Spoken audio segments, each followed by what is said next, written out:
Good morning to everyone. ఈరోజు ఎవరైనా మన ఛానల్ని చూస్తుంటే ప్లీజ్ సబ్స్క్రైబ్ చేసుకొని షేర్ చేయండి. మీ సపోర్ట్ మాకు చాలా అవసరం.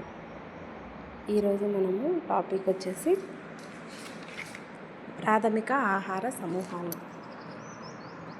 సూక్ష్మ పోషకాలు అంటే ఏమిటి? దేహానికి తక్కువ మొత్తంలో అవసరమయ్యే పోషకాలను సూక్ష్మ పోషకాలు అంటారు. విటమిన్లు, ఖనిజ లవణాలు. దీనికి ఉదాహరణ my plate for the day యొక్క ముఖ్య ఉద్దేశం ఏమిటి? ఆరోగ్యాన్ని పెంపొందించడం, కనపడని ఆకలి తగ్గించడం మరియు వ్యాధుల నుండి రక్షించడం దీని ప్రధాన ఉద్దేశం. ఒక రోజుకు ఎన్ని కిలో క్యాలరీల శక్తిని ఇచ్చే విధంగా ఆహారం ఉండాలని సూచించారు. ఒక రోజుకు సుమారు 2000 కిలో క్యాలరీల శక్తిని ఇచ్చే విధంగా ఆహారం ఉండాలని సూచించారు. మై ప్లేట్ ఫర్ ద డేలో సూచించిన విధంగా ఆహార ప్రణాళికలో పండ్లు మరియు కూరగాయలు ఎంత పరిమాణంలో ఉండాలి? పండ్లు అయితే 150 గ్రామ్స్ మరియు కూరగాయలు 350 గ్రామ్స్. అదే పప్పు దినుసులు, గుడ్డు, చేప అయితే 90 గ్రామ్స్ ఉండాలి.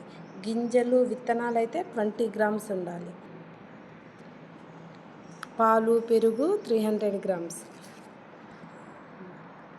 ఇదే టాపిక్ని మనము ఇంగ్లీష్లో చూద్దాం. What are micronutrients?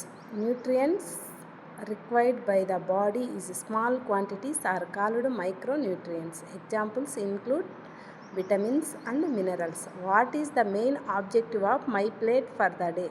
The main objectives are to promote health, reduce hidden hunger and protect against disease. According to the guide, how many calories should the daily diet provide? The diet should be planned to provide approximately 2000 kilocalories per energy per day.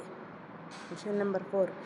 What are the recommended quantities for cereals and milk curd in the daily diet? The recommended quantity of cereals 260 grams and milk and curd 300 ml.